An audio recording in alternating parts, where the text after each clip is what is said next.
सत श्री अकाल मेरे सारे दोस्तों, की हाल ने जी। उम्मीद करदा बिल्कुल ठीक होवोगे। तो चलो जी, अज आप शुरू कर चल रहे हैं अज का अपना लैक्चर नंबर 6 है। ये लैक्चर नंबर 6 के आप शुरू तो तुहानूं दस्सिया सी ये अपना 6वां लैक्चर लग चुका है। अज लगन जा रहा है, जिहड़ा मतलब तुहानूं पता होना कि आप हुण तक ये प्रीवियस ईयर क्वेश्चन ही कर रहे हैं। ठीक है, तो प्रीवियस ईयर क्वेश्चन ही आप करांगे। पेपर के तुहानूं इन्हां तों बाहर प्रश्न नहीं मिलने। ठीक है जी, क्योंकि जिन्ने भी हुण तक पेपर होए सारे अपने जिन्ने भी पेपर चक्के हुए प्रीवियस ईयर के भी चक्के हुए, जिहड़े कि बहुत ज़्यादा इंपोर्टेंट प्रश्न तुहानूं करवाए हुए हैं। ठीक है, तां करके तुहाडे अगे मेरी यही बेनती है कि जिहड़ा भी तुहानूं करवाया जा रहा काम, ठीक है, इनू उही ना समझ लिओ। ठीक है, कि मतलब आप सरस ही समझ लेना कि भाई कोई गल नहीं, कर लांगे। जे अज कर लोगे तो सही रहोगे, क्योंकि नाल नाल प्रैक्टिस होंदी रहूगी तुहाडी। ठीक है, जे तुसीं कहोगे कोई गल नहीं मौके ते कर लांगे जां बाद च कर लांगे, ठीक है, तो वो गल नहीं होनी। तां करके मैं तुहानूं यही कहना कि जे किसी भी कैंडीडेट की तैयारी करनी है तो वो तैयारी आपकी नाल दी नाल शुरू करिया करो। ठीक है, तो तुहानूं वीडियो भी जिन्ने तुसीं व्यू वध दिया करोगे उन्नी वीडियो तुहानूं छेती प्रोवाइड हो जाया करूगी। ठीक है जी, तो वो वास्ते बाकी तुहानूं एक गल दसना चाहुंदा कि जे किसी कैंडीडेट ने अपने बैच ते ऐप से भी बैच चल रहे हैं, जे किसी कैंडीडेट अपना बैच लेना तो अपनी ऐप हैगी दीप भुल्लर एजुकेशन अरा। ये ऐप तुसीं ना प्ले स्टोर तो डाउनलोड कर सकते हो। तो ਜਿਹੜੇ ਬੱਚਿਆਂ ਕੋਲ ਆਈਫੋਨ ਉਹਨਾਂ ਨੇ ऐप डाउनलोड करनी है क्लास प्लस ORG कोड कितना अपना XXX रैम। ठीक है जी, ये एंड्रॉयड वाले ने ऐप डाउनलोड करनी है तो आईफोन वाले ने जे किसी बच्चे को कोई प्रॉब्लम है 78 148 85 915 तुसीं मैनूं कॉल भी कर सकते हो। ठीक है, वीडियो को वध लाइक तो शेयर जरूर करा करो, लाइक तो शेयर जरूर करा करो, क्योंकि तुहाडे वास्ते कंटेंट है, तुहानूं लोड़ है कंटेंट की। ठीक है, तो जिन्ना तुसीं ज़्यादा सपोर्ट करोगे उन्नी मेरा दिल करदा हुंदा कि तुहानूं वधिया तो वधिया कंटेंट मुहैया करवावां। ठीक है जी, चलो हुण आपां पहले प्रश्न की गल करते हैं। पहले प्रश्न दे विच की कह रहे हैं, कहते which one of the following is not an element of the state. ठीक है, की कहते हैं, कहते इन्हां दे विचों किहड़ी चीज़ है जिहड़ी वो राज सरकार जिवें कि अपनी स्टेट है, पंजाब स्टेट हैगी है ना, इहदे कोल इह चीज़ की पावर नहीं हैगी। ये पावर किहदे कोल है? ये पावर सेंटर की सरकार कोल है। किहड़ी पावर इन्हां दे विचों सेंटर की सरकार कोल है? ठीक है जी, दसो जी। देखो, सब तो पहला पॉपूलेशन, ये राज सरकार के हिस्से होंदी है। ठीक है जी, राज सरकार के अंडर आउंदी है पापूलेशन जिन्नी भी उन्होंने स्टेट की है। ठीक है, यह राज सरकार का हिस्सा हैगा।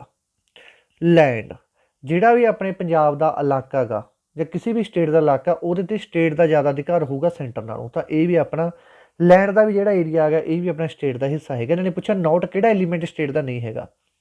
गवर्नमेंट तो हैगी स्टेट के विच अलग तो एक। ठीक है, तो आर्मी, सी नंबर ऑप्शन अपना आर्मी बिल्कुल सही आंसर है। ठीक है जी, आर्मी अपना बिल्कुल सही आंसर है जी। आर्मी जी होंगी अपनी फौज होंगी है, ये अपनी सेंटर सरकार के अंदर आती है। ठीक है जी, सेंटर सरकार के अंदर आती है। तो बाकी तुहानूं पता गा फौज का कमांडर कौन होंदा? आर्मी कमांडर कौन होंदा?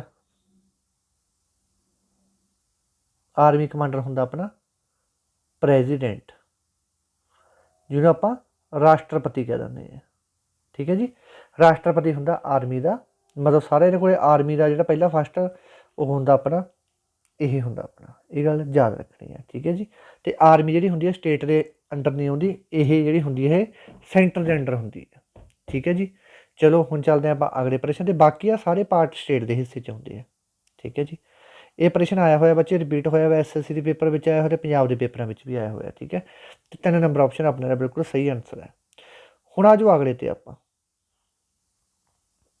अगले प्रश्न के आपको की कहा जा रहा है। देखो, अगले प्रश्न के क्या कहा जा रहा है, who was the chairman of draft committee the constitution assembly. ठीक है जी, सब तो पहली तुहानूं ड्राफ्ट कमेटी बारे दसदा है। जो अपने आया सी बच्चों, किहड़ा आया सी अपने 1946 के आया सी कैबिनेट मिशन। 1946 के अपने कैबिनेट मिशन आ गया सी। कैबिनेट मिशन के तुहानूं हर बार की तरह मैं दस के जाना कि कैबिनेट मिशन के 3 बंदे आए सी मेन AV अलेक्जेंडर। ठीक है, शॉर्टकट लिखूंगा, Pethick Lawrence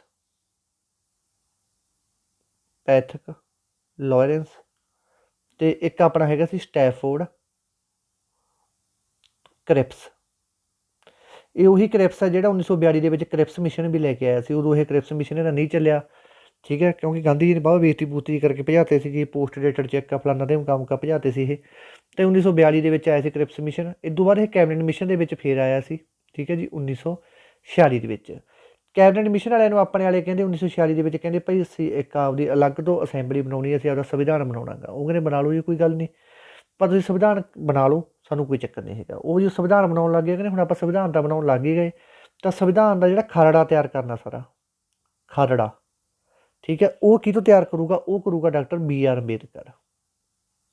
B R Ambedkar ਜਿਹੜਾ ਸਾਰਾ ਸੰਵਿਧਾਨ ਦਾ ਖਰੜਾ ਤਿਆਰ ਕਰੂਗਾ। ਅਤੇ ਡਾਕਟਰ ਬੀ ਆਰ ਅੰਬੇਦਕਰ ਨੂੰ ਆਪਾਂ ਕੀ ਬਣਾ ਦਿੰਦੇ ਹਾਂ? ਡਰਾਫਟ ਕਮੇਟੀ ਦਾ ਪ੍ਰਧਾਨ ਬਣਾ ਦਿੰਦੇ ਹਾਂ।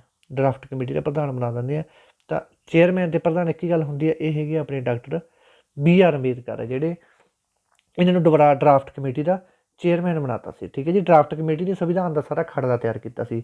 ਜਦੋਂ ਸੰਵਿਧਾਨ ਬਣ ਰਿਹਾ ਸੀ ਬੱਚੋ, ਇਹਦੇ ਵਿੱਚ ਨਾ 2000 ਤੋਂ ਵੱਧ ਸੋਧਾਂ ਹੋਈਆਂ ਗਈਆਂ, 2000 ਪਲੱਸ ਸੋਧਾਂ ਹੋਈਆਂ ਜਦੋਂ ਆਪਣਾ ਸੰਵਿਧਾਨ ਬਣ ਰਿਹਾ ਸੀ। ਅਤੇ ਆਪਣਾ ਸੰਵਿਧਾਨ ਤਿਆਰ ਹੋਇਆ ਬਣ ਕੇ 2 ਸਾਲ 11 ਮਹੀਨੇ ਅਤੇ 18 ਦਿਨ। ਇਹ ਨਾਲ ਆਪਦੇ ਨੋਟਸਾਂ ਦੇ ਵਿੱਚ ਲਿਖਦੇ ਜਾਓ। PDF ਤੁਹਾਨੂੰ ਪ੍ਰੋਵਾਈਡ ਕਰਾ ਦਿੱਤੇ 5 ਕਲਾਸਾਂ ਦੇ, ਅਤੇ 6ਵੀਂ ਕਲਾਸ ਦਾ PDF ਵੀ ਤੁਹਾਨੂੰ ਮਿਲ ਜੂਗਾ। ਠੀਕ ਹੈ, ਇੱਥੋਂ ਤੱਕ ਕਲੀਅਰ ਹੋ ਗਿਆ। ਇੰਨਾ ਯਾਦ ਕਰ ਲਓ। ਡਰਾਫਟ ਕਮੇਟੀ ਦੇ ਚੇਅਰਮੈਨ ਕੌਣ ਸੀ? Doctor B R Ambedkar. 1946 ਦੇ ਵਿੱਚ ਇਹ ਬਣਾਈ, 1946 ਵਿੱਚ ਕੈਬਨਿਟ ਮਿਸ਼ਨ ਦੇ ਕਹਿਣ 'ਤੇ ਇਹ ਆਪਾਂ ਬਣਾਈ ਸੀ ਡਰਾਫਟ ਕਮੇਟੀ। ਠੀਕ ਹੈ ਜੀ। ਹੁਣ ਜਿਹੜਾ ਇੱਕ ਪਟੀਸ਼ਨ ਹੋਰ ਬੰਦਾ ਕਿ ਜਿਹੜਾ ਸੰਵਿਧਾਨ ਆਪਾਂ ਬਣਾਉਣਾ, ਕੌਨਸਟੀਟਿਊਸ਼ਨ ਅਸੈਂਬਲੀ ਬਣਾਉਣੀ, ਤਾਂ ਆਪਾਂ ਨੂੰ ਇਹ ਕਿਹਨੇ ਕਿਹਾ ਸੀ? ਕੌਨਸਟੀਟਿਊਸ਼ਨ ਆਪਣੇ ਵਾਸਤੇ ਜ਼ਰੂਰੀ ਹੈ, ਆਪਾਂ ਨੂੰ ਕੌਨਸਟੀਟਿਊਸ਼ਨ ਬਣਾਉਣਾ ਚਾਹੀਦਾ। ਇਹ ਗੱਲ ਕਹੀ ਸੀ ਆਪਾਂ ਨੂੰ MN ਰੋਏ। MN ਰੋਏ। ਠੀਕ ਹੈ ਜੀ। MN ਰੋਏ ਨੇ ਆਪਾਂ ਨੂੰ ਇਹ ਗੱਲ ਕਹੀ ਸੀ, ਕਹਿੰਦਾ ਤੁਸੀਂ ਆਪਾਂ ਨੂੰ ਆਪਦਾ ਕੀ ਬਣਾਉਣਾ ਚਾਹੀਦਾ ਬੱਚੋ? ਸੰਵਿਧਾਨ ਬਣਾਉਣਾ ਚਾਹੀਦਾ ਹੈਗਾ। ਠੀਕ ਹੈ ਜੀ। ਅਤੇ BN ਰਾਓ ਕੌਣ ਸੀ ਆਪਣਾ? ਇਹ ਆਪਣਾ ਕੌਨਸਟੀਟਿਊਸ਼ਨ ਅਸੈਂਬਲੀ ਦਾ ਐਡਵਾਈਜ਼ਰ ਸੀ, ਸਲਾਹਕਾਰ ਸੀ। ਠੀਕ ਹੈ ਜੀ। ਅਤੇ ਨਾਲ ਐਕਸਟਰਾ ਪੁਆਇੰਟਸ ਤੁਹਾਨੂੰ ਦੱਸਤਾ। ਡਰਾਫਟ ਕਮੇਟੀ ਦਾ ਚੇਅਰਮੈਨ ਕੌਣ ਸੀ? ਇਹ ਡਰਾਫਟ ਕਮੇਟੀ ਹੋਈ ਸੀ ਜਿਹਨੇ ਸੰਵਿਧਾਨ ਦਾ ਖਰੜਾ ਦਾ ਤਿਆਰ ਕੀਤਾ ਸੀ।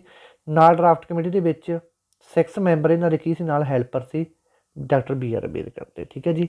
ਇਹਦਾ ਆਨਸਰ ਹੈਗਾ A ਨੰਬਰ ਆਪਸ਼ਨ। ਹੁਣ ਆਪਾਂ ਜਿਹੜੀਆਂ ਥੱਲੇ ਆਪਸ਼ਨ ਹੈ ਉਹ ਡਿਸਕਸ਼ਨ ਕਰ ਲੈਂਦੇ ਹਾਂ।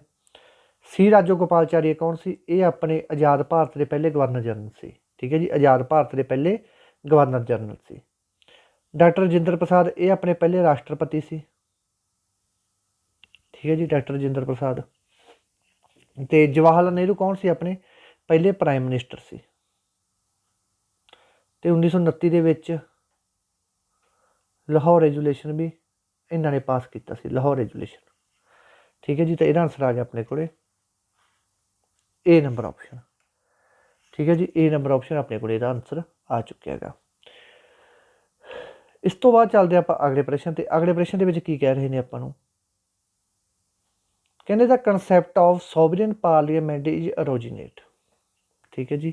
ਇਹ ਪੁੱਛ ਰਹੇ ਨੇ ਕਿ ਜਿਹੜਾ ਆਪਣਾ, ਠੀਕ ਹੈ ਜੀ, ਸੋਵਰੀਅਨ ਕੀ ਆਪਣੀ, ਹਾਂ ਸੱਚ ਇੱਕ ਪਟੀਸ਼ਨ ਪਿਛਲੇ ਦਾ ਕੰਸੈਪਟ ਜਾਰੀ ਰਹਿ ਗਿਆ। ਅਤੇ ਜਿਹੜੀ ਇਹ ਡਰਾਫਟ ਕਮੇਟੀ ਬਣੀ ਸੀ ਬੱਚੇ, ਠੀਕ ਹੈ, ਇਹ ਕਦੋਂ ਬਣੀ ਸੀ? ਇਹ ਬਣੀ ਸੀ 29 ਅਗਸਤ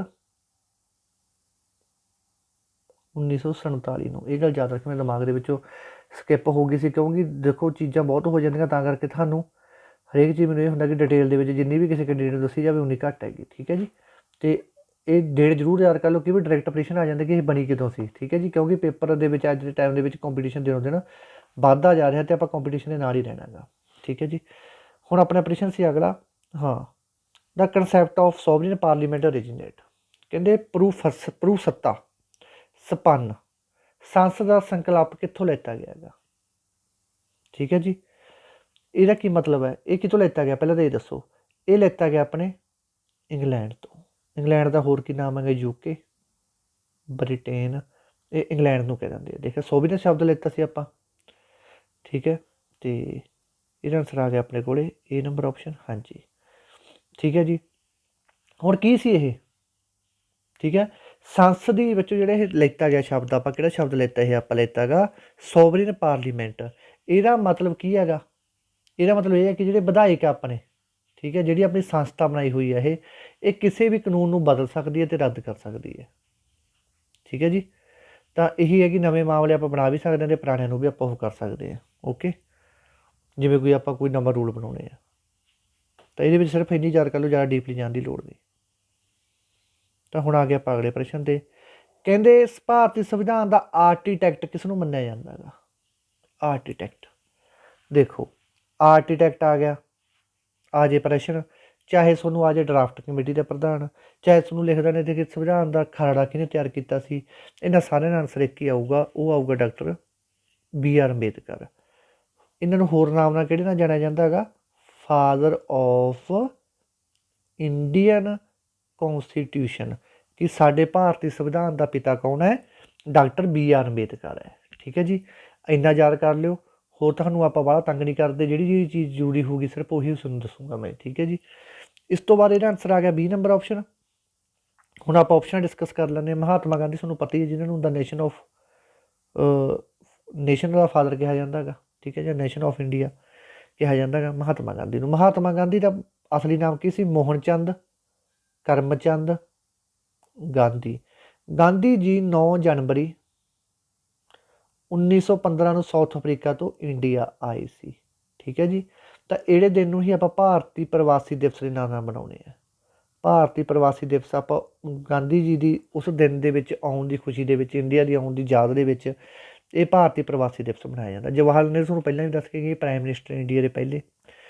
VN ਰਾਓ ਕੌਣ, VN ਰਾਓ ਆ ਜਿਹੜੇ ਆਪਣੀ ਕੌਂਸਟੀਟਿਊਸ਼ਨ ਅਸੈਂਬਲੀ ਸੀ ਉਹਦੇ ਐਡਵਾਈਜ਼ਰ ਸੀ, ਸਲਾਹਕਾਰ ਸੀ ਉਹਦੇ। ਠੀਕ ਹੈ ਜੀ, ਤਾਂ ਇਹਦਾ ਆਨਸਰ ਕਿਹੜਾ ਹੈਗਾ ਆਪਣਾ 2 ਨੰਬਰ ਆਪਸ਼ਨ, ਕਹਿੰਦਾ ਉਹਦੇ 20 ਨੰਬਰ ਆਪਸ਼ਨ। ਇਸ ਤੋਂ ਬਾਅਦ ਅਗਲਾ ਪ੍ਰਸ਼ਨ ਆਪਣੇ ਕੋਲ ਆ ਗਿਆ, ਕਹਿੰਦੇ the concurrent list in the India constitution adopt by the constitution of. ਭਾਰਤੀ ਸੰਵਿਧਾਨ ਵਿੱਚ ਸਾਬਰਮਤੀ ਸੂਚੀ ਨੂੰ ਸੰਵਿਧਾਨ ਤੋਂ ਕਿਹਨੇ ਬਣਾਇਆ ਹੈਗਾ, ਸਾਬਰਮਤੀ ਸੂਚੀ। ਇਹ ਬੱਚੇ ਤੁਹਾਡੇ ਨਾ ਆਪਣੇ YouTube 'ਤੇ ਵੀ ਲੈਕਚਰ ਲੱਗੇ ਹੋਏ ਆ ਪੋਲਿਟੀ ਦੇ। ਠੀਕ ਹੈ, ਉਹਨਾਂ ਨੂੰ ਵੀ ਕਰਵਾਇਆ ਹੋਇਆ, ਅਤੇ ਜਿਹੜੇ ਬੱਚਿਆਂ ਨੇ ਐਪ 'ਤੇ ਕਲਾਸਾਂ ਲਾਈਆਂ ਉਹਨਾਂ ਨੂੰ ਵੀ ਡਿਟੇਲ 'ਚ PDF ਪ੍ਰੋਵਾਈਡ ਕੀਤੇ ਗਏ, ਉਹਨੇ ਵੀਡੀਓ ਹੋਈ ਪਈਆਂ। ਤਾਂ ਇਹ ਸਾਬਰਮਤੀ ਸੂਚੀ ਆਪਣੇ ਨਾ 3 ਲਿਸਟਾਂ ਹੁੰਦੀਆਂ ਹੈਗੀਆਂ, ਆਪਣੇ 3 ਲਿਸਟਾਂ ਹੁੰਦੀਆਂ। ਇੱਕ ਤਾਂ ਹੁੰਦੀ ਆਪਣੀ ਯੂਨੀਅਨ ਲਿਸਟ, ਇੱਕ ਕਿਹੜੀ ਹੁੰਦੀ ਆ ਆਪਣੇ ਸਟੇਟ ਲਿਸਟ, ਇੱਕ ਹੁੰਦੀ ਆ ਆਪਣੇ ਜਿਹੜੀ ਲਿਖੀ ਹੋਈ ਆ ਕਨਕਰੈਂਟ ਲਿਸਟ। ਇਹ 3 ਲਿਸਟਾਂ ਹੁੰਦੀਆਂ। ਠੀਕ ਹੈ ਜੀ, ਇਹਦਾ ਆਨਸਰ ਹੈਗਾ D ਨੰਬਰ ਆਪਸ਼ਨ ਜਾਂ 4 ਨੰਬਰ ਆਪਸ਼ਨ। ਜਿਹੜੀ ਆਪਾਂ ਕਨਕਰੈਂਟ ਲਿਸਟ ਹੈ, ਠੀਕ ਹੈ ਜੀ, ਇਹ ਆਪਾਂ ਆਸਟ੍ਰੇਲੀਆ ਤੋਂ ਲਿੱਤੀ ਗਈ ਹੈ। ਹੁਣ ਤੁਹਾਨੂੰ ਦੱਸਦਾ ਕਿ ਕਿੰਨੀਆਂ ਲਿਸਟਾਂ ਹੁੰਦੀਆਂ। ਇਹ ਆਪਣੀ 7ਵੀਂ ਅਨੁਸੂਚੀ ਦੇ ਵਿੱਚ ਆ ਜਾਂਦੀਆਂ, ਇਹ ਗੱਲ ਵੀ ਯਾਦ ਰੱਖਣੀ ਹੈ।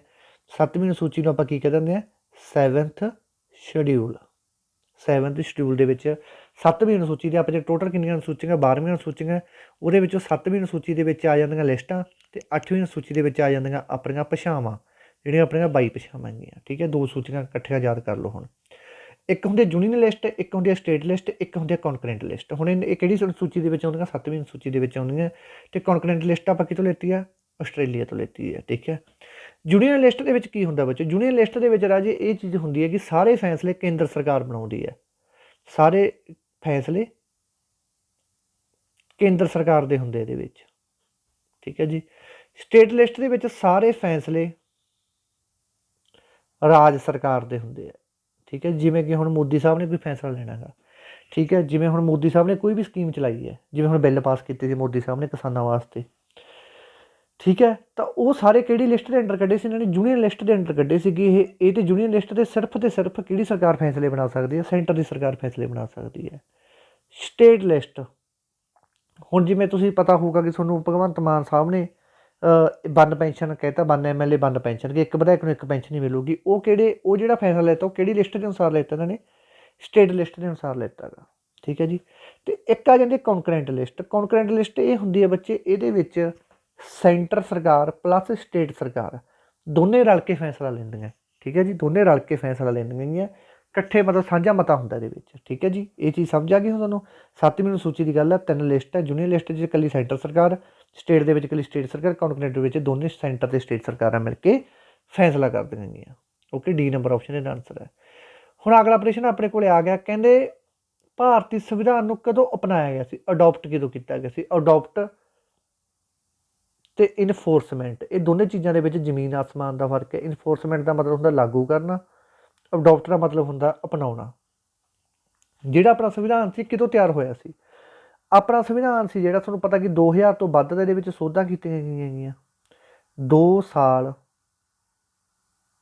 11 ਮਹੀਨੇ 18 ਦਿਨ ਆਪਾਂ ਨੂੰ ਲੱਗ ਗਏ ਸੀ ਸੰਵਿਧਾਨ ਨੂੰ ਬਣਾਉਣ ਦੇ ਵਿੱਚ। ਓਕੇ ਜੀ, ਚਲੋ ਇੱਥੋਂ ਤੱਕ ਆਪਣਾ ਆਨਸਰ ਇੰਨਾ ਕੰਪਲੀਟ ਹੋ ਗਿਆ। ਹੁਣ ਬੱਚੋ 26 ਨਵੰਬਰ ਨੂੰ ਹੀ ਆਪਾਂ ਕੌਂਸਟੀਟਿਊਸ਼ਨ ਡੇ ਦੇ ਦਿਨ ਨਾਲ ਮਨਾਉਣੇ ਆ। 1949 ਨੂੰ ਆਪਣਾ ਸੰਵਿਧਾਨ ਆਪਾਂ ਅਪਣਾ ਲਿਆ ਸੀ ਤੇ 26 ਜਨਵਰੀ 1950 ਨੂੰ ਆਪਾਂ ਸੰਵਿਧਾਨ ਲਾਗੂ ਕਰਤਾ ਸੀ। ਹੁਣ ਤੁਸੀਂ ਇਹ ਦੱਸੋ ਕਿ 26 ਜਨਵਰੀ ਕਿਉਂ ਲੈਤੀ ਆਪਾਂ? 26 ਜਨਵਰੀ ਲੈਣ ਦੀ ਹੀ ਕਿਉਂ ਲੋੜ ਪਈ? ਤੁਹਾਨੂੰ ਪਤਾ ਹੋਣਾ ਕਿ 31 ਦਸੰਬਰ 1929 ਨੂੰ ਲਾਹੌਰ ਰੈਜੂਲੇਸ਼ਨ ਪਾਸ ਕੀਤਾ ਗਿਆ ਸੀ। ਲਾਹੌਰ ਰੈਜੂਲੇਸ਼ਨ, ਇਹ ਲਾਹੌਰ ਰੈਜੂਲੇਸ਼ਨ ਕਿਹਨੇ ਪਾਸ ਕੀਤਾ ਸੀ? ਇਹ ਕੀਤਾ ਸੀ ਪੰਡਿਤ ਜਵਾਹਰ ਲਾਲ ਨਹਿਰੂ ਨੇ। ਤੇ ਇੱਥੇ ਪੰਡਿਤ ਜਵਾਹਰ ਲਾਲ ਨਹਿਰੂ ਨੇ 26 ਜਨਵਰੀ ਨੂੰ ਆਪਣੇ ਪੂਰਨ ਸਵਰਾਜ ਦੇ ਵਜੋਂ ਮਨਾਇਆ ਸੀ। ਪੂਰਨ ਸਵਰਾਜ ਦਾ ਕੀ ਮਤਲਬ ਹੈਗਾ? ਸੈਲਫ ਗਵਰਨਮੈਂਟ, ਕਿ ਸਾਡੀ ਆਪ ਦੀ ਗਵਰਨਮੈਂਟ ਹੋਣੀ ਚਾਹੀਦੀ ਹੈ ਇੰਡੀਆ ਦੇ ਵਿੱਚ, ਠੀਕ ਹੈ ਜੀ। ਤੇ ਇੱਥੇ ਨੇ ਝੰਡਾ ਲਹਿਰਾਇਆ ਸੀ, ਤਿਰੰਗਾ ਝੰਡਾ ਪਹਿਲੀ ਵਾਰ ਰਾਵੀ ਨਦੀ ਦੇ ਕਿਨਾਰੇ ਤੇ, ਠੀਕ ਹੈ ਜੀ। ਇਹ ਗੱਲ ਯਾਦ ਰੱਖਿਓ। ਤਾਂ ਉਹ ਦਿਨ ਤੋਂ ਬਾਅਦ ਆਜ਼ਾਦੀ 30 ਸਾਲ ਲੇਟ ਹੋ ਗਈ ਸੀ, 27 ਸਾਲ ਲੇਟ ਹੋ ਗਈ ਸੀ। ਤਾਂ 27 ਸਾਲਾਂ ਬਾਅਦ ਫਿਰ ਆਪਾਂ ਉਹੀ ਦਿਨ ਰੱਖਿਆ ਗਿਆ 26 ਜਨਵਰੀ 1950 ਨੂੰ ਕਿ ਇੱਦੇ ਆਪਾਂ ਆਪਣਾ ਕਿਹੜਾ ਰਿਪਬਲਿਕ ਡੇ ਜਾਂ ਇੰਡੀਪੈਂਡੈਂਸ ਡੇ ਮਨਾਵਾਂਗੇ, ਠੀਕ ਹੈ ਜੀ। ਲਾਗੂ ਕੀਤਾ ਸੀ 26 ਜਨਵਰੀ 1950 ਨੂੰ ਤੇ ਅਡੋਪਟ ਕੀਤਾ ਸੀ 26 ਨਵੰਬਰ 1949 ਨੂੰ।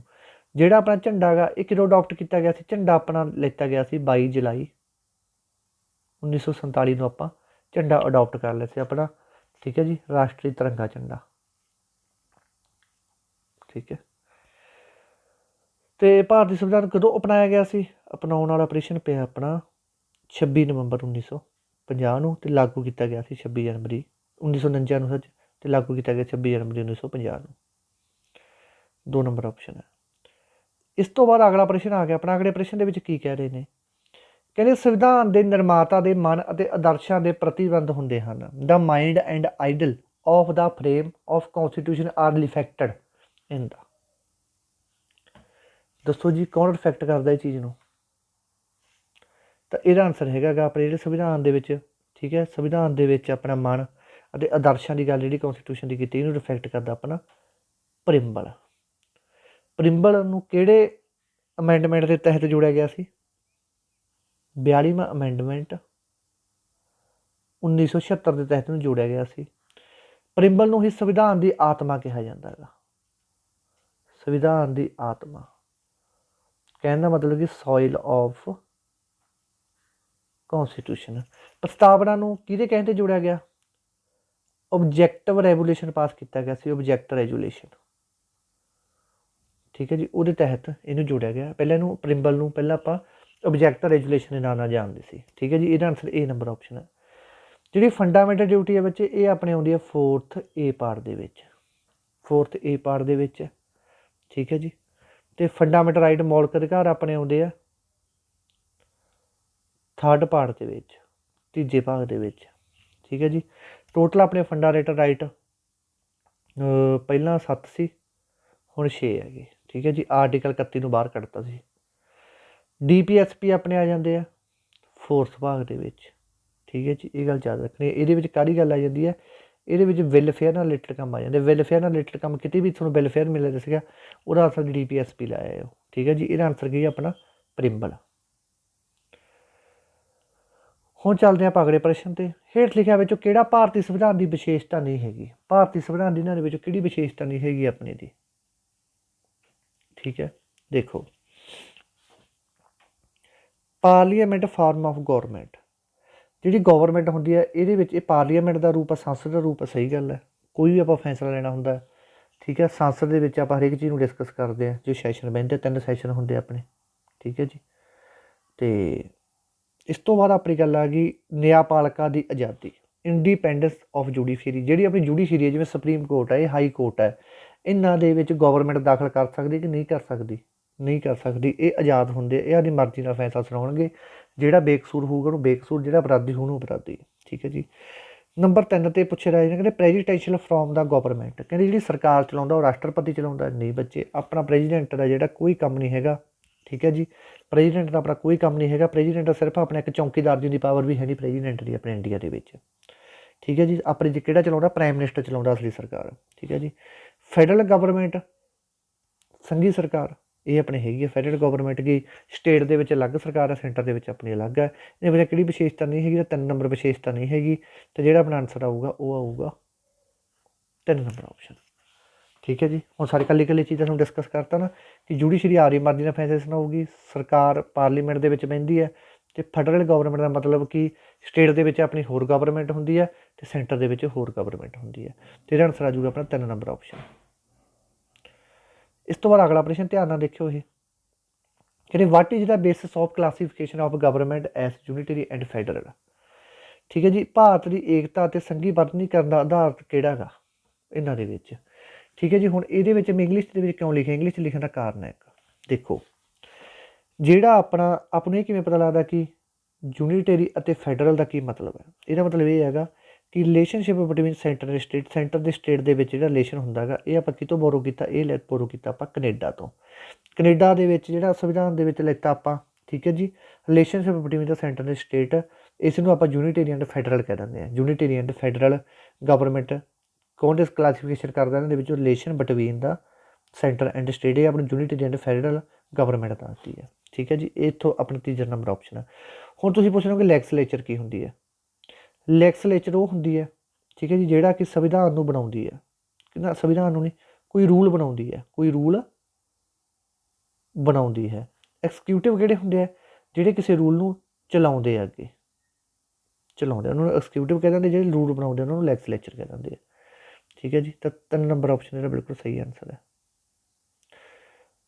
ਇੰਡੀਅਨ ਕੌਂਸਟੀਟਿਊਸ਼ਨ, ਭਾਰਤੀ ਸੰਵਿਧਾਨ ਕੀ ਹੈ, ਪੁੱਛ ਰਹੇ ਨੇ ਆਪਾਂ ਤੋਂ, ਜਿਹੜਾ ਆਪਣਾ ਭਾਰਤੀ ਸੰਵਿਧਾਨ ਹੈ ਬੱਚੇ, ਇਹ ਕੀ ਹੈ, ਦੱਸੋ। ਬਹੁਤ ਜ਼ਿਆਦਾ ਇੰਪੋਰਟੈਂਟ ਪ੍ਰਸ਼ਨ ਹੈ ਬੱਚੇ, ਬਹੁਤ ਜ਼ਿਆਦਾ ਪ੍ਰਸ਼ਨ ਇੰਪੋਰਟੈਂਟ ਹੈ। ਠੀਕ ਹੈ ਜੀ, ਕਿਉਂਕਿ ਪੇਪਰ ਦੇ ਵਿੱਚ ਇਹ ਜਿਹੇ ਪ੍ਰਸ਼ਨ ਸਭ ਤੋਂ ਪੁੱਛੀ ਜਾਣੇ ਆ। ਠੀਕ ਹੈ ਜੀ, ਤਾਂ ਇਹ ਹੈਗੀ ਆਪਣੀ ਕੁਆਸੀ ਫੈਡਰਲ। ਠੀਕ ਹੈ ਜੀ, ਇਹ ਹੈਗੀ ਆਪਣੀ ਕੁਆਸੀ ਫੈਡਰਲ ਹੈ। ਇਹ ਪ੍ਰਸ਼ਨ ਪੇਪਰ ਦੇ ਵਿੱਚ ਇੰਨੇ ਵਾਰੀ ਆਇਆ ਹੋਇਆ, ਮੈਂ ਤਾਂ ਘੱਟੋ ਘੱਟ 10 ਵਾਰੀ ਦੇਖ ਲਿਆ ਪੇਪਰਾਂ ਦੇ ਵਿੱਚ। ਹਰੇਕ ਪੇਪਰ ਦੇ ਵਿੱਚ ਪ੍ਰਸ਼ਨ ਪਾਉਂਦੇ ਹੁੰਦੇ ਕੁਆਸੀ ਫੈਡਰਲ ਵਾਲੇ, ਬੱਚੇ ਪਤਾ ਨਹੀਂ ਕਿਉਂ ਗਲਤ ਵੀ ਕਰਕੇ ਆਉਂਦੇ ਆ। ਠੀਕ ਹੈ ਜੀ, ਇਹਦੇ ਵਿੱਚ ਕੀ ਮਤਲਬ ਹੈ ਇਹਦਾ ਕੁਆਸੀ ਫੈਡਰਲ ਦਾ। ਠੀਕ ਹੈ ਜੀ, ਕਹਿੰਦੇ ਭਾਰਤੀ ਸੰਵਿਧਾਨ, ਠੀਕ ਹੈ ਜੀ, ਜਿਹੜਾ ਕਿ ਆਪਣਾ ਭਾਰਤੀ ਸੰਵਿਧਾਨ ਆ, ਉਹਦੇ ਵਿੱਚ ਪਾਰਲੀਮੈਂਟ ਦੀ ਕਲਪਨਾ ਕਰਦਾ ਹੈ ਕਿ ਸਰਕਾਰ ਦਾ ਰੂਪ ਢਾਂਚੇ ਵਿੱਚ ਸੰਘੀ ਹੈ। ਕਹਿੰਦਾ ਮਤਲਬ ਕਿ ਆਪਣੇ ਸੈਂਟਰ ਦੀ ਸਰਕਾਰ, ਸੈਂਟਰ 'ਚ ਵੀ ਸਰਕਾਰ ਹੈਗੀ ਅਤੇ ਆਪਣੇ ਕਿਹਦੀ ਸਰਕਾਰ ਹੈਗੀ, ਇੱਥੇ ਵੀ ਸਰਕਾਰ ਆ ਆਪਣੀ ਸਟੇਟ ਦੇ ਵਿੱਚ, ਕਿ ਅੱਧਾ ਕੁਆਸੀ ਫੈਡਰਲ ਸਰਕਾਰ ਆਪਣੀ। ਠੀਕ ਹੈ ਜੀ, ਬਸ ਐਂ ਯਾਦ ਕਰ ਲਿਓ। ਇਸ ਤੋਂ ਬਾਅਦ ਅਗਲਾ ਪ੍ਰਸ਼ਨ ਆ ਗਿਆ, ਕਹਿੰਦੇ ਭਾਰਤ ਦਾ ਸੰਵਿਧਾਨ ਕਦੋਂ ਲਾਗੂ ਹੋਇਆ ਸੀ, ਲਾਗੂ ਪੁੱਛਿਆ ਇਹਨਾਂ ਨੇ। ਠੀਕ ਹੈ ਜੀ, ਤੁਹਾਨੂੰ ਪਤਾ ਕਿ ਜਿਹੜਾ ਆਪਾਂ ਅਡੋਪਟ ਕੀਤਾ ਸੀ, ਉਹ ਤਾਂ ਕੀਤਾ ਸੀ ਆਪਾਂ 26 ਨਵੰਬਰ 1949 ਨੂੰ, ਪਰ ਇਹਨਾਂ ਨੇ ਪੁੱਛਿਆ ਅਡੋਪਟ ਲਾਗੂ ਕਿਦੋਂ ਕੀਤਾ ਸੀ, ਫੋਰਸ ਕਿਦੋਂ ਕੀਤਾ ਸੀ। ਫੋਰਸ ਕੀਤਾ ਸੀ ਆਪਾਂ 26 ਜਨਵਰੀ 1950 ਨੂੰ। ਕਿਉਂ ਕੀਤਾ ਸੀ, ਕਿਉਂਕਿ 31 ਦਸੰਬਰ 1930 ਦੇ ਵਿੱਚ ਆਪਾਂ ਲਾਹੌਰ ਰੈਜੂਲੇਸ਼ਨ ਪਾਸ ਕੀਤਾ ਸੀ, ਜਿਸ 'ਚ ਪੰਡਿਤ ਜਵਾਹਰ ਲਾਲ ਨਹਿਰੂ ਨੇ ਪਹਿਲੀ ਵਾਰ ਪੂਰਨ ਸਵਰਾਜ ਦੀ ਮੰਗ ਰੱਖੀ ਸੀ, ਅਤੇ ਆਪਾਂ ਆਜ਼ਾਦੀ ਦਾ ਪਹਿਲਾ ਦਿਵਸ ਮਨਾਇਆ ਸੀ ਰਾਵੀ ਨਦੀ ਦੇ ਕਿਨਾਰੇ 'ਤੇ ਝੰਡਾ ਲਹਿਰਾ ਕੇ। ਠੀਕ ਹੈ ਜੀ, ਪੰਡਿਤ ਜਵਾਹਰ ਲਾਲ ਨਹਿਰੂ ਆਪਣੇ ਬਾਅਦ ਵਿੱਚ ਕੀ ਰਹੇ ਆ, ਪਹਿਲੇ ਪ੍ਰਾਈਮ ਮਿਨਿਸਟਰ ਰਹੇ ਆ। ਤਾਂ ਇਹਦਾ ਆਨਸਰ ਆਊਗਾ 1950 ਦੇ ਵਿੱਚ ਆਪਾਂ ਸਾਰੀ ਚੀਜ਼ ਇਹ ਲਾਗੂ ਕਰ ਲਈ ਸੀ। ਠੀਕ ਹੈ ਜੀ, ਹੁਣ ਚੱਲਦੇ ਆਪਾਂ ਆਪਣੇ ਅਗਲੇ ਪ੍ਰਸ਼ਨ 'ਤੇ। ਕਹਿੰਦੇ ਰਾਜ ਕੋਲ ਕੀ ਹੈ, ਸਟੇਟ ਕੋਲ ਇਹਨਾਂ ਦੇ ਵਿੱਚੋਂ ਕਿਹੜੀ ਚੀਜ਼ ਹੈ, ਦੱਸੋ ਜੀ। ਸਟੇਟ ਕੋਲ ਇਹਨਾਂ ਵਿੱਚੋਂ ਕਿਹੜੀ ਚੀਜ਼ ਹੈ, ਕੇਵਲ ਬਾਹਰੀ ਪ੍ਰਫੁੱਲਤਾ, ਓਨਲੀ ਐਕਸਟਰਨਲ, ਕਿ ਸਟੇਟ ਸਿਰਫ ਬਾਹਰਲੇ ਮਸਲੇ ਹੱਲ ਕਰ ਸਕਦੀ ਹੈ, ਗਲਤ ਹੈ। ਕਿ ਸਟੇਟ ਇਕੱਲੇ ਅੰਦਰਲੇ ਮਸਲੇ ਹੱਲ ਕਰ ਸਕਦੀ ਹੈ, ਇਹ ਵੀ ਗੱਲ ਹੈ, ਗਲਤ ਹੈ। ਸੀ ਨੰਬਰ ਆਪਸ਼ਨ ਬਿਲਕੁਲ ਸਹੀ ਹੈ ਕਿ ਇਹ ਬਾਹਰਲੀ, ਇੰਟਰਨਲ ਅੰਦਰਲੇ ਅਤੇ ਐਕਸਟਰਨਲ ਬਾਹਰਲੇ ਦੋਨੇ ਹੀ ਮਾਮਲੇ ਕਰ ਸਕਦੀ ਹੈ, ਦੋਨਾਂ 'ਚ ਹੀ ਦੀ ਸਰਕਾਰ ਦੀ ਸਟੇਟ ਦੀ ਪਾਵਰ ਹੁੰਦੀ ਹੈ। ਠੀਕ ਹੈ ਜੀ, ਤਾਂ ਸੀ ਨੰਬਰ ਆਪਸ਼ਨ ਹੀ ਤਾਂ ਆ ਜਾਊਗਾ। ਠੀਕ ਹੈ ਜੀ, ਡੀ ਨੰਬਰ ਆਪਸ਼ਨ ਫਿਰ ਗਲਤ ਹੈ। ਇਸ ਤੋਂ ਬਾਅਦ ਆਪਣੇ ਕੋਲ ਆ ਗਿਆ ਅਗਲਾ ਪ੍ਰਸ਼ਨ। ਅਗਲੇ ਪ੍ਰਸ਼ਨ ਦੇ ਵਿੱਚ ਕੀ ਕਹਿ ਰਹੇ ਨੇ, ਕਹਿੰਦੇ ਭਾਰਤ ਸਰਕਾਰ ਦਾ ਗਵਰਨਮੈਂਟ ਆਫ ਇੰਡੀਆ ਐਕਟ 1935 ਕਿਸ ਬੇਸ 'ਤੇ ਬਣਾਇਆ ਗਿਆ ਸੀ। ਠੀਕ ਹੈ ਜੀ, ਸਾਈਮਨ ਕਮਿਸ਼ਨ ਦੇ ਬੇਸ 'ਤੇ ਬਣਾਇਆ ਗਿਆ ਸੀ, ਨਹੀਂ ਬੱਚੇ, ਸਾਈਮਨ ਕਮਿਸ਼ਨ ਦਾ ਆਪਣਾ ਆਇਆ ਸੀ 1928 ਦੇ ਵਿੱਚ। ਠੀਕ ਹੈ ਜੀ, ਸਾਈਮਨ ਕਮਿਸ਼ਨ ਜਿਹੜਾ ਆਇਆ ਸੀ, ਸਾਈਮਨ ਕਮਿਸ਼ਨ ਦਾ ਪੂਰਾ ਨਾਮ ਕੀ ਸੀ, ਜੌਨ ਸਾਈਮਨ। ਠੀਕ ਹੈ ਜੀ, ਕਿੱਥੇ ਉਤਰਿਆ ਸੀ, ਲਾਹੌਰ ਰੇਲਵੇ ਸਟੇਸ਼ਨ 'ਤੇ ਇਹ ਉਤਰਿਆ ਸੀ। ਅਤੇ ਲਾਲਾ ਲਾਜਪਤ ਰਾਏ ਜੀ ਇਹਨਾਂ ਦਾ ਵਿਰੋਧ ਕਰ ਰਹੇ ਸੀ, ਅਤੇ ਸਾਡਰਸ ਵੱਲੋਂ ਲਾਠੀਆਂ ਮਾਰ ਕੇ ਉਹਨੂੰ ਸ਼ਹੀਦ ਕਰਤਾ ਸੀ। ਠੀਕ ਹੈ ਜੀ, ਸਾਡਰਸ ਨੂੰ ਕਿਹਨੇ ਮਾਰਿਆ ਸੀ, ਭਗਤ ਸਿੰਘ ਨੇ ਮਾਰਿਆ ਸੀ, ਜਿਹਨੂੰ ਅੱਜ ਦੇ ਸਮੇਂ ਦੇ ਵਿੱਚ ਕੁੱਲ ਮੰਦਬੁੱਧੀ ਲੋਕ ਅੱਤਵਾਦੀ ਕਹਿ ਰਹੇ ਹੈ। ਠੀਕ ਹੈ ਜੀ, ਤਾਂ ਇਹ ਆਪਸ਼ਨ ਤਾਂ ਹੈ ਨਹੀਂ, ਇਹਨਾਂ ਦਾ ਕੋਈ ਸੰਬੰਧ ਨਹੀਂ ਭਾਰਤ ਸਰਕਾਰ ਐਕਟ ਦਾ, ਨਹੀਂ ਅੱਛਾ, ਭਾਰਤੀ ਐਕਟ 1935 ਕਿਸ 'ਤੇ ਆਧਾਰਿਤ ਹੈ, ਇਹ ਗੱਲ ਪੁੱਛ ਰਹੇ ਨੇ, ਹੈ ਨਾ। ਠੀਕ ਹੈ, ਤਾਂ ਇਹਦਾ ਆਨਸਰ ਸਾਈਮਨ ਕਮਿਸ਼ਨ ਹੀ ਆਊਗਾ, ਇਹਦੇ 'ਤੇ ਆਧਾਰਿਤ ਹੈ। ਠੀਕ ਹੈ, ਓਕੇ। क्यों ਇਹਦੇ ਤੇ ਆਧਾਰ ਤਾਂ ਕਿਉਂਕਿ ਜਦੋਂ ਆਪਾਂ ਰੋਲਟ ਐਕਟ ਦਾ ਵਿਰੋਧ ਕੀਤਾ ਸੀ, ਰੋਲਟ ਐਕਟ ਨੂੰ ਆਪਾਂ ਕਾਲਾ ਕਾਨੂੰਨ ਕਹਿ ਦਿੰਦੇ ਹਾਂ। ਠੀਕ ਹੈ ਜੀ। ਤਾਂ ਸਾਈਮਨ ਕਮਿਸ਼ਨ ਨੇ ਮਤਲਬ ਕੋਈ ਆਪਣੀ ਜਿਹੜਾ 1919 ਦੀ ਘਟਨਾ ਹੋਈ ਸੀ ਉਹਦਾ ਕੋਈ ਖਾਸ ਇਹਨਾਂ ਨੇ ਆਪਦਾ ਰਿਸਪੌਂਸੀਬਲ ਨਹੀਂ ਦਿੱਤੇ, ਆਪਾਂ ਨੂੰ ਕੋਈ ਖਾਸ ਰਿਜ਼ਲਟ ਨਹੀਂ ਦਿੱਤਾ। ਤਾਂ ਉਹ ਚੀਜ਼ ਨੂੰ ਲੈ ਕੇ ਫਿਰ ਆਪਣੇ ਵਾਲੇ ਕਹਿੰਦੇ ਸਾਨੂੰ ਤਾਂ ਆਪਦਾ ਭਈ ਐਕਟ ਬਣਾਉਣਾ ਪਊ, ਤਾਂ ਆਪਦਾ ਐਕਟ ਬਣਾਵਾਂਗੇ ਜਿਹ 'ਚ ਸਾਡੀ ਸੁਣੀ ਜਾਵੇ। ਠੀਕ ਹੈ, ਜਿਹ 'ਚ ਸਾਡੀ ਸੁਣੀ ਜਾਵੇ। ਇੱਕ 1919 ਐਕਟ ਦੇ ਵਿੱਚ ਸਭ ਤੋਂ ਮੇਨ ਕੰਮ ਹੋਇਆ ਸੀ ਦਵੈਧ ਸ਼ਾਸਨ। ਦਵੈਧ ਸ਼ਾਸਨ ਜਿਹਨੂੰ ਕਿ ਆਪਾਂ ਕੀ ਕਹਿ ਦਿੰਦੇ ਹਾਂ ਜੀ, ਡਾਇਰੈਸੀ, ਡਾਇਰੈਚੀ ਵੀ ਕਹਿ ਦਿੰਦੇ ਹਾਂ। ਠੀਕ ਹੈ ਜੀ, ਇੱਕ ਮਿੰਟ ਮੈਂ ਲਿਖਦਾ DYARCHY, ਡਾਇਰੈਸੀ ਨੂੰ ਵੀ ਆਪਾਂ ਦਵੈਧ ਸ਼ਾਸਨ ਕਹਿ ਦਿੰਦੇ ਹਾਂ। ਇਹ 1935 ਐਕਟ ਦੇ ਅਧੀਨ ਬੰਦ ਕਰਤਾ ਸੀ। ਅਤੇ 1919 ਲਾਰਡ ਚੈਮਸਫੋਰਡ ਰਿਫੋਰਮ, ਤੁਸੀਂ ਸੁਣੀ ਹੋਊਗੀ ਲਾਰਡ ਚੈਮਸਫੋਰਡ ਰਿਫੋਰਮ, ਉਹਦੇ ਤਹਿਤ ਡਾਇਰੈਸੀ ਨੂੰ ਲਾਗੂ ਕੀਤਾ ਸੀ। ਅਤੇ 1935 ਐਕਟ ਤੇ ਡਾਇਰੈਸੀ ਨੂੰ ਖਤਮ ਕਰਤਾ ਸੀ। ਦੇਖੋ ਲਾਗੂ ਕੀਤਾ ਸੀ ਲਾਰਡ ਚੈਮਸਫੋਰਡ ਰਿਫੋਰਮ ਦੇ ਤਹਿਤ 1919 ਦੇ ਵਿੱਚ, ਅਤੇ ਇਹਨੂੰ ਬੰਦ ਕਿਦੋਂ ਕੀਤਾ ਸੀ, ਬੰਦ ਕੀਤਾ ਸੀ 1935 ਦੇ ਐਕਟ ਦੇ ਅਧੀਨ। ਠੀਕ ਹੈ ਜੀ, ਇੱਥੋਂ ਤੱਕ ਆਪਣਾ ਇਹ ਨੰਬਰ ਆਪਸ਼ਨ ਆਪਣਾ ਬਿਲਕੁਲ ਸਹੀ ਆਨਸਰ ਹੈ।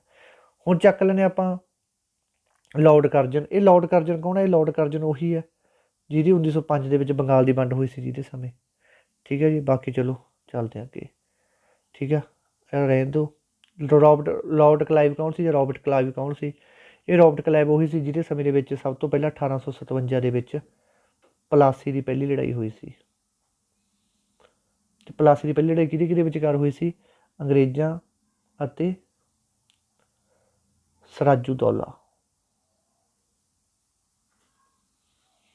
ਇਹ ਨੰਬਰ ਆਪਸ਼ਨ ਹੈ ਆਨਸਰ ਹੈ। ਠੀਕ ਹੈ ਜੀ। Who describe the government of India act as 1935 new charter of bondage. ਕੀ ਕਹਿ ਰਹੇ ਨੇ? ਕਹਿੰਦੇ ਭਾਰਤੀ ਸਰਕਾਰ ਐਕਟ 1935 ਨੂੰ ਬੰਧਨ ਦਾ ਨਵਾਂ ਚਾਰਟ ਕਿਸ ਨੇ ਦੱਸਿਆ ਸੀ? ਕਿ ਇਹ ਚਾਰਟ ਚੂਟ ਐਕਟ ਕੁਛ ਨਹੀਂ ਹੈਗਾ ਭਾਈ ਸਾਹਿਬ, ਇਹ ਸਿਰਫ ਆਪਾਂ ਨੂੰ ਦੁਬਾਰੇ ਗੁਲਾਮ ਬਣਾਉਣ ਦਾ ਇੱਕ ਤਰੀਕਾ ਗਾ। ਦੁਬਾਰੇ ਕੀ ਬਣਾਉਣ ਦਾ ਤਰੀਕਾ? ਆਪਾਂ ਨੂੰ ਗੁਲਾਮ ਬਣਾਉਣ ਦਾ ਤਰੀਕਾ। ਇਹ ਗੱਲ ਕਿਹਨੇ ਕਹੀ ਸੀ? ਠੀਕ ਹੈ, ਇਹ ਗੱਲ ਕਹੀ ਸੀ ਜਿਹਨੂੰ ਨਵਾਂ ਚਾਰਟ ਐਕਟ ਕਿਸ ਨੇ ਦੱਸਿਆ ਸੀ? ਨਵਾਂ ਚਾਰਟ ਐਕਟ ਕਿਸ ਨੇ ਦੱਸਿਆ ਸੀ? ਤਾਂ ਇਹ ਦੱਸਿਆ ਸੀ ਆਪਣੇ ਪੰਡਿਤ ਜਵਾਹਰ ਲਾਲ ਨਹਿਰੂ ਨੇ। ਠੀਕ ਹੈ ਜੀ, ਪੰਡਿਤ ਜਵਾਹਰ ਲਾਲ ਨਹਿਰੂ ਨੇ ਕਹੀ ਸੀ ਗੱਲ।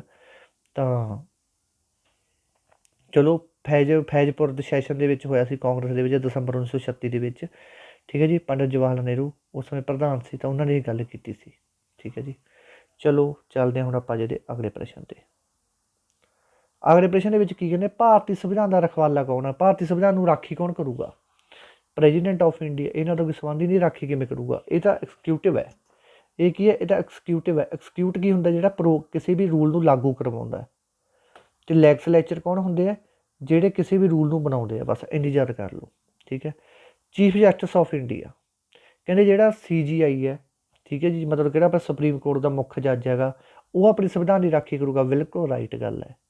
ਆਪਣੇ ਸੰਵਿਧਾਨ ਦੀ ਰਾਖੀ ਹਮੇਸ਼ਾ ਆਪਣਾ ਕੀ ਕਰੂਗਾ? ਕੋਰਟ ਕਰੂਗਾ। ਹੁਣ ਮੰਨ ਲਓ ਤੁਹਾਡੀ ਕਿਸੇ ਨੇ ਕੁੱਟਿਆ, ਤੁਹਾਨੂੰ ਕਿਸੇ ਨੇ, ਜਾਂ ਤੁਹਾਡੇ ਕੋਈ ਠੱਗੀ ਕਰ ਗਿਆ, ਜਾਂ ਫੰਡਾਮੈਂਟਲ ਰਾਈਟ ਜਾਂ ਕਿਸੇ ਵੀ ਦੀ ਕੋਈ ਵੀ ਗੱਲ ਆ ਗਈ, ਤੁਸੀਂ ਹੁਣ ਪ੍ਰੈਜ਼ੀਡੈਂਟ ਕੋਲ ਤਾਂ ਨਹੀਂ ਜਾਂਦੇ ਕਿ ਪ੍ਰੈਜ਼ੀਡੈਂਟ ਸਾਹਿਬ ਸਾਨੂੰ ਫਲਾਣੇ ਨਾਲ ਸਾਡੀ ਲੜਾਈ ਹੋ ਗਈ, ਸਾਡਾ ਸਮਝੌਤਾ ਕਰਾਓ, ਜਾਂ ਸਾਡਾ ਕਿਸੇ ਦਾ ਮਸਲਾ ਸਮਝੌਤਾ ਕਰੋ। ਤੁਸੀਂ ਮੋਦੀ ਕੋਲ ਤਾਂ ਨਹੀਂ ਜਾਂਦੇ, ਮੋਦੀ ਸਾਹਿਬ ਜੀ ਸਾਡੀ ਲੜਾਈ ਹੋ ਗਈ ਸੀ ਪਰਸੋਂ ਚੌਥੇ, ਅਤੇ ਸਾਡਾ ਨਿਬੇੜ ਤੋਂ ਮਾੜਾ ਜਿਹਾ। ਠੀਕ ਹੈ, ਰਾਜ ਸਭਾ ਦੇ ਚੇਅਰਮੈਨ ਕੋਲ ਤਾਂ ਜਾ ਕੇ ਤੁਸੀਂ ਕਰਨੀ ਕੀ ਹੈ? ਤਾਂ ਜਿਹੜੇ ਵੀ ਆਪਣੇ ਸੰਵਿਧਾਨ ਪ੍ਰਤੀ ਆਪਾਂ ਨੂੰ ਕੋਈ ਦੁੱਖ ਦਰਦ ਹੁੰਦਾ ਜਾਂ ਸੰਵਿਧਾਨ ਦੀ ਕੋਈ ਉਲੰਘਣਾ ਹੁੰਦੀ ਹੈ, ਤਾਂ ਉਹਦੇ ਸਾਰੇ ਫੈਸਲੇ CGI ਲਊਗਾ। CGI ਹੁੰਦਾ ਚੀਫ ਜਸਟਿਸ ਆਫ ਇੰਡੀਆ, ਜਿਹੜਾ ਕਿ ਆਪਣਾ ਸੁਪਰੀਮ ਕੋਰਟ ਦਾ ਮੁੱਖ ਜੱਜ ਹੁੰਦਾ ਗਾ। ਠੀਕ ਹੈ ਜੀ, ਅਤੇ 33+1 34 ਜੱਜ ਹੁੰਦੇ ਸੀ ਉੱਤੇ। ਅਤੇ ਸਭ ਤੋਂ ਲੇਟੈਸਟ ਹਾਈ ਕੋਰਟ ਕਿਹੜਾ ਆਪਣਾ? ਅਮਰਾਵਤੀ। ਅਮਰਾਵਤੀ ਸਭ ਤੋਂ ਲੇਟੈਸਟ ਹਾਈ ਕੋਰਟ ਆਪਣਾ ਨਵਾਂ। ਠੀਕ ਹੈ, ਇਹਦਾ ਆਨਸਰ ਆ ਗਿਆ ਆਪਣਾ 2 number option CGI। Which of the following as, ਠੀਕ ਹੈ ਜੀ, ਇਨੀਸ਼ੀਅਲ ਐਲੀਮੈਂਟ ਇਨ ਦਾ ਸਟੇਟ। ਇਹਨਾਂ ਵਿੱਚੋਂ ਕਿਹੜਾ ਰਾਜ ਦਾ ਜ਼ਰੂਰੀ ਤੱਤ ਹੈ? ਰਾਜ ਦਾ ਸੋਵਰਿਟੀ, ਗਵਰਨਮੈਂਟ, ਟੈਰੀਟੋਰੀ। 4 number option. ਠੀਕ ਹੈ ਜੀ, 4 ਨੰਬਰ ਆਪਸ਼ਨ ਆਨਸਰ ਆਊਗਾ ਇਹਦਾ। ਇਹ ਸਾਰੇ ਆਪਣੇ ਕੀ ਹੈ? ਸੰਵਿਧਾਨ ਦੇ ਜ਼ਰੂਰੀ ਅੰਗ ਹੈਗੇ। ਠੀਕ ਹੈ ਜੀ, ਇਸ ਤੋਂ ਬਾਅਦ ਚੱਲਦੇ ਆਪਾਂ ਅਗਲੇ ਪ੍ਰਸ਼ਨ 'ਤੇ 17ਵੇਂ 'ਤੇ। ਲੈਕਚਰ ਲਾ ਲੈਣਾ ਬੱਚੋ, ਬਹੁਤ ਮਿਹਨਤ ਨਾਲ ਲੈਕਚਰ ਤਿਆਰ ਕੀਤੇ ਜਾਂਦੇ ਆ। ਤੁਹਾਡੇ ਥੱਲੇ ਪ੍ਰੂਫ ਵੀ ਦਿੰਦਾ ਉਹਨਾਂ ਨਾਲ ਕਿ ਆਏ ਹੋਏ ਆ ਇਹ। ਠੀਕ ਹੈ, democracy what is the most important system in democracy. Democracy ਦਾ ਮਤਲਬ ਹੁੰਦਾ ਲੋਕਤੰਤਰ। ਹੁਣ ਆਪਾਂ ਆਪਦੀ ਮਰਜ਼ੀ ਨਾਲ ਆਪਦੇ ਲੀਡਰ ਚੁਣਦੇ ਹਾਂ, ਇਹ ਕੀ ਆਪਣਾ ਡੈਮੋਕ੍ਰੇਸੀ ਇੱਕ ਲੋਕਤੰਤਰ ਹੈ। ਠੀਕ ਹੈ ਜੀ। ਕਹਿੰਦੇ ਡੈਮੋਕ੍ਰੇਸੀ ਲਈ ਸਭ ਤੋਂ ਮਹੱਤਵਪੂਰਨ ਪ੍ਰਣਾਲੀ ਕਿਹੜੀ ਇਹਨਾਂ ਦੇ ਵਿੱਚੋਂ? ਤਾਂ ਸਭ ਤੋਂ ਮਹੱਤਵਪੂਰਨ ਪ੍ਰਣਾਲੀ ਹੈਗੀ ਆਪਣੀ ਪੋਲੀਟੀਕਲ ਜਾਂ ਪੋਲੀਟੀਕਲ। ਠੀਕ ਹੈ ਜੀ। ਰਾਜਨੀਤੀ ਜੀ ਲੋਕਤੰਤਰ ਵਿੱਚ ਸਭ ਤੋਂ ਅਹਿਮ ਰੋਲ ਅਦਾ ਕਰਦੀ ਹੈ। ਮੁੱਖ ਮੰਤਰੀ ਚੁਣਦੇ ਆਪਣੀ ਮਰਜ਼ੀ ਨਾਲ ਚੁਣਦੇ ਆ, MLA ਚੁਣਦੇ ਆਪਣੀ ਮਰਜ਼ੀ ਨਾਲ ਚੁਣਦੇ ਆ, MP ਚੁਣਦੇ ਆਪਣੀ ਮਰਜ਼ੀ ਨਾਲ ਚੁਣਦੇ ਆ ਲੋਕ। ਠੀਕ ਹੈ ਜੀ। ਤਾਂ ਇਹ ਸਾਰਾ ਕੁਛ ਪੋਲੀਟੀਕਲ ਦੇ ਵਿੱਚ ਜਿੰਨੇ ਵੀ ਕੰਮ ਆ ਜਾਂਦੇ ਉਹ ਸਾਰੇ ਆਪਾਂ ਆਪਦੀ ਹਿੰਮਤ ਨਾਲ ਕਰਦੇ। ਹੁਣ ਆਪਣੇ ਮੋਨੋਚੇਰਸੀ ਤਾਂ ਹੈ ਨਹੀਂ, ਆਪਣੀ ਮਨਾਰਚੀ ਤਾਂ ਹੈ ਨਹੀਂ ਆਪਣੀ। ਮਨਾਰਚੀ ਦਾ ਕੀ ਮਤਲਬ ਹੁੰਦਾ? ਮਨਾਰਚੀ ਦਾ ਮਤਲਬ ਇਹ ਹੁੰਦਾ ਕਿ ਜਿੱਥੇ ਰਾਜਾ ਰਾਣੀ ਬਣਦੇ, ਜਿਵੇਂ ਹੁਣ ਮੈਂ ਰਾਜਾ ਹੋਵਾਂ, ਗਾਹਾਂ ਮੇਰਾ ਪੁੱਤ ਰਾਜਾ ਹੋਊਗਾ, ਠੀਕ ਹੈ, ਗਾਹਾਂ ਉਹਦਾ ਰਾਜਾ ਹੋਊਗਾ। ਠੀਕ ਹੈ, ਉਹ ਚੀਜ਼ ਨਹੀਂ ਹੋਊਗੀ। ਜਿਵੇਂ ਹੁਣ ਪਹਿਲਾਂ ਸਭ ਤੋਂ ਪਹਿਲਾਂ ਬਾਬਰ ਆਇਆ, ਬਾਬਰ ਤੋਂ ਬਾਅਦ ਹੁਮਾਯੂੰ ਆਇਆ, ਇੱਕ ਦੂਜੀ ਪੀੜ੍ਹੀ ਚੱਲਦੀ ਗਈ। ਠੀਕ ਹੈ, ਅਤੇ ਉਵੇਂ ਜਿਵੇਂ ਨਹੀਂ ਹੁੰਦਾ ਪੋਲੀਟੀਸ਼ਨ ਦੇ ਵਿੱਚ ਆਪਾਂ ਕੀ ਕਰਦੇ ਮਰਜ਼ੀ ਨਾਲ ਬੰਦਾ ਚੁਣਦੇ। ਹੁਣ ਸਭ ਤੋਂ ਪਹਿਲਾਂ ਹੁਣ ਬਾਦਲ ਸਾਹਿਬ ਸੀ, ਠੀਕ ਹੈ, ਫਿਰ ਕੈਪਟਨ ਸਾਹਿਬ ਆ ਗਏ, ਫਿਰ ਹੁਣ ਮਾਨ ਸਾਹਿਬ ਆ ਗਏ। ਠੀਕ ਹੈ, ਇਹ ਚੱਲਦੀ ਰਹਿੰਦਾ ਹੁੰਦਾ ਪ੍ਰੋਸੈਸ ਹੈ। ਤਾਂ ਕਰਕੇ ਲੋਕਤੰਤਰ ਇਸ ਨੂੰ ਕਿਹਾ ਜਾਂਦਾ ਕਿ ਜਿੱਥੇ ਆਪਾਂ ਆਪਣੀ ਮਰਜ਼ੀ ਨਾਲ ਆਪਦੀ ਸਰਕਾਰ ਬਣਾ ਸਕੀਏ, ਜਿਹੜੀ ਸਰਕਾਰ ਆਪਣੇ ਦੇ ਹੀ ਅਧਿਕਾਰ ਕਰੂਗੀ ਜਾਂ ਆਪਣੇ ਦੇ ਹੀ ਰਾਜ ਕਰੂਗੀ। ਹੁਣ ਦੇਖੋ ਅਗਲਾ ਪ੍ਰਸ਼ਨ ਆ ਗਿਆ ਆਪਣੇ ਕੋਲ, ਸਾਨੂੰ ਸੰਵਿਧਾਨ ਵਿੱਚ ਭਾਰਤੀ ਲੋਕਤੰਤਰ ਦੇ ਆਦਰਸ਼ ਕਿੱਥੋਂ ਮਿਲਦੇ ਹਨ? Where do we find the ideal of the Indian democracy in the constitution. ਸਾਨੂੰ ਸੰਵਿਧਾਨ ਦੇ ਭਾਰਤੀ ਲੋਕਤੰਤਰ ਦੇ ਆਦਰਸ਼ ਕਿੱਥੋਂ ਮਿਲਦੇ ਹਨ? ਦੱਸੋ ਕਿੱਥੋਂ ਮਿਲਦੇ ਆ ਬੱਚਿਓ? ਅਤੇ ਤੁਹਾਨੂੰ ਸਾਰਿਆਂ ਨੂੰ ਪਤਾ ਆਪਣੇ ਪ੍ਰਿੰਬਲ ਦੇ ਵਿੱਚ ਲਿਖਿਆ ਹੋਇਆ ਹੈਗਾ, ਵੀ ਦਾ ਪੀਪਲ ਆਫ ਇੰਡੀਆ। ਠੀਕ ਹੈ ਜੀ। ਕੀ ਲਿਖਿਆ ਹੋਇਆ ਬੱਚੇ ਦੱਸੋ? ਵੀ ਦਾ, ਬੋਲੋ ਕਮੈਂਟਾਂ ਦੇ ਵਿੱਚ ਦੱਸਿਆ ਕਰੋ।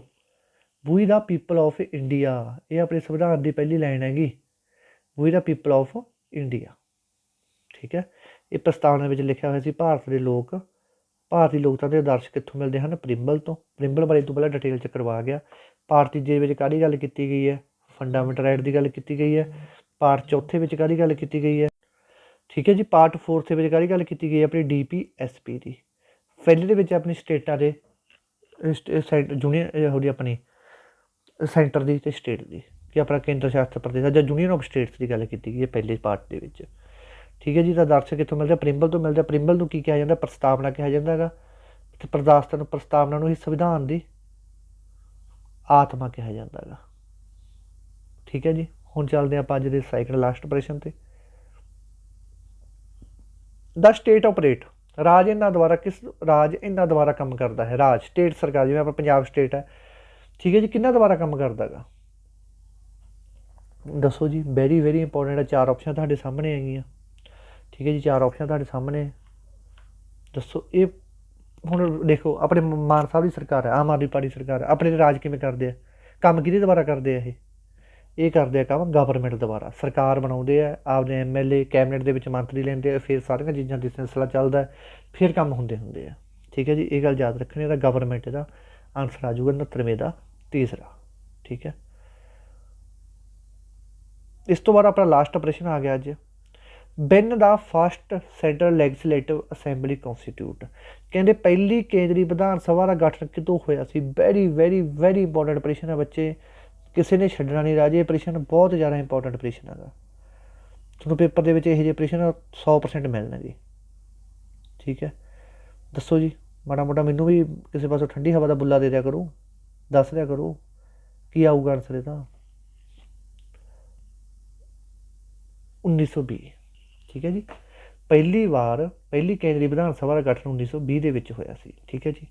ਹੁਣ 1920 ਦੇ ਵਿੱਚ ਚਰਚਾ ਕਰੀਏ। 1920 ਦੇ ਵਿੱਚ ਇੱਕ ਬਣੀ ਸੀ SGPC, ਸ਼੍ਰੋਮਣੀ ਗੁਰਦੁਆਰਾ ਪ੍ਰਬੰਧਕ ਕਮੇਟੀ ਬਣੀ ਸੀ 1920 ਦੇ ਵਿੱਚ। ਅਤੇ SGPC ਐਕਟ, ਗੁਰਦੁਆਰਾ ਐਕਟ ਵੀ ਕਹਿੰਦੇ ਹੁੰਦੇ ਇਹਨੂੰ, 1925 ਦੇ ਵਿੱਚ ਬਣਿਆ ਸੀ। SGPC ਦੇ ਤਹਿਤ ਪਹਿਲਾ ਗੁਰਦੁਆਰਾ ਸ਼੍ਰੋਮਣੀ ਪ੍ਰਬੰਧਕ ਕਮੇਟੀ ਦਾ ਪਹਿਲਾ ਪ੍ਰਧਾਨ ਕੌਣ ਸੀ? ਖੜਕ ਸਿੰਘ। ਓਕੇ। ਅਤੇ ਇਹ ਪ੍ਰਸ਼ਨ ਆਪਣੀ D ਨੰਬਰ ਆਪਸ਼ਨ ਆ ਗਈ। 1923 ਦੇ ਵਿੱਚ ਕੀ ਹੋਇਆ ਸੀ? 1 ਜਨਵਰੀ 1923 ਨੂੰ ਮੋਤੀ ਲਾਲ ਨਹਿਰੂ ਅਤੇ CR ਦਾਸ, ਚਿਤਰੰਜਨ ਦਾਸ ਦੋਨਾਂ ਨੇ ਕੀ ਬਣਾਈ ਸੀ? ਸਵਰਾਜ ਪਾਰਟੀ ਦੀ ਸਥਾਪਨਾ ਕੀਤੀ ਸੀ। 1923 ਦੇ ਵਿੱਚ। 1922 ਦੇ ਵਿੱਚ ਕੀ ਹੋਇਆ ਸੀ? 5 ਫਰਵਰੀ 1922 ਨੂੰ ਚੋਰੀ ਚੋਰਾ ਕਾਂਡ ਹੋਇਆ ਸੀ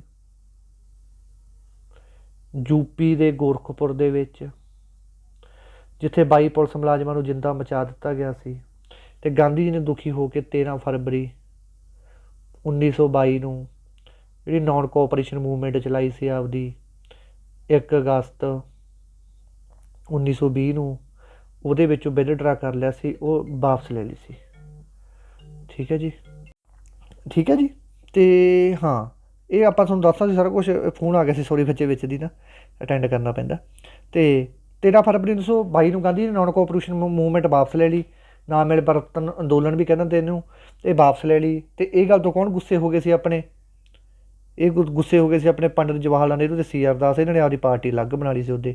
ਤੇ ਇੱਕ ਗੱਲ ਹੋਰ ਤੁਹਾਨੂੰ ਦੱਸਦਾ, ਜਿਹੜੀ ਆਪਣੀ ਨੌਨ ਕੋਆਪਰੇਸ਼ਨ ਮੂਵਮੈਂਟ ਸੀ ਨਾ, ਨੌਨ ਕੋਆਪਰੇਸ਼ਨ ਮੂਵਮੈਂਟ ਇਹ ਚੱਲੀ ਸੀ ਆਪਣੀ 1 ਅਗਸਤ 1920 ਨੂੰ। ਤੇ 1 ਅਗਸਤ 1920 ਨੂੰ ਹੀ BG ਤਿਲਕ ਦੀ ਡੈਥ ਹੋ ਗਈ ਸੀ, BG ਤਿਲਕ ਦੀ ਡੈਥ ਹੋ ਗਈ ਸੀ ਉਹ। ਠੀਕ ਹੈ ਜੀ, ਇਹ ਗੱਲ ਯਾਦ ਰੱਖਣੀ ਹੈ। 1922 ਵੀ ਕਰ ਲਿਆ, 23 ਵੀ ਕਰ ਲਿਆ, 21 ਦਾ ਕੋਈ ਖਾਸ ਨਹੀਂ ਹੈਗਾ। ਠੀਕ ਹੈ, 21 ਦੇ ਵਿੱਚ ਕੋਈ ਖਾਸ ਰੋਲ ਨਹੀਂ ਰਿਹਾ। 21 ਦੇ ਵਿੱਚ ਤਾਂ ਬਸ ਆਪਣੇ 1920 ਤੇ 21 ਤੱਕ ਦਾ ਨੌਨ ਕੋਆਪਰੇਸ਼ਨ ਮੂਵਮੈਂਟ ਹੀ ਚੱਲੀ ਗਈ ਆਪਣੇ। ਠੀਕ ਹੈ, ਤੇ ਇਹਦਾ ਆਨਸਰ ਆ ਜਾਊਗਾ 1920। ਠੀਕ ਹੈ ਜੀ, ਸਾਰੇ ਬੱਚਿਆਂ ਨੇ ਲੈਕਚਰ ਲਾ ਲੈਣਾ। ਵੀਡੀਓ ਵੱਧ ਤੋਂ ਵੱਧ ਲਾਈਕ ਸ਼ੇਅਰ ਅਤੇ ਆਪਣਾ ਚੈਨਲ ਸਬਸਕ੍ਰਾਈਬ ਜ਼ਰੂਰ ਕਰ ਲਿਓ ਅਤੇ ਟਪਾ ਦਿਓ ਵਿਊ ਫੁੱਲ ਆਪਣੇ। ਠੀਕ ਹੈ ਜੀ, ਅਤੇ ਤੁਹਾਨੂੰ ਹੋਰ ਵੀ ਵਧੀਆ ਕੰਟੈਂਟ ਪ੍ਰੋਵਾਈਡ ਕਰਵਾਊਂਗਾ, ਮੌਕ ਟੈਸਟ ਵੀ ਪ੍ਰੋਵਾਈਡ ਕਰਾਵਾਂਗੇ ਜੇ ਤੁਸੀਂ ਸਾਥ ਦਿਓਗੇ। ਠੀਕ ਹੈ ਜੀ, ਧੰਨਵਾਦ ਮੇਰੇ ਦੋਸਤੋ, ਜਿਉਂਦੇ ਵੱਸਦੇ ਰਹੋ।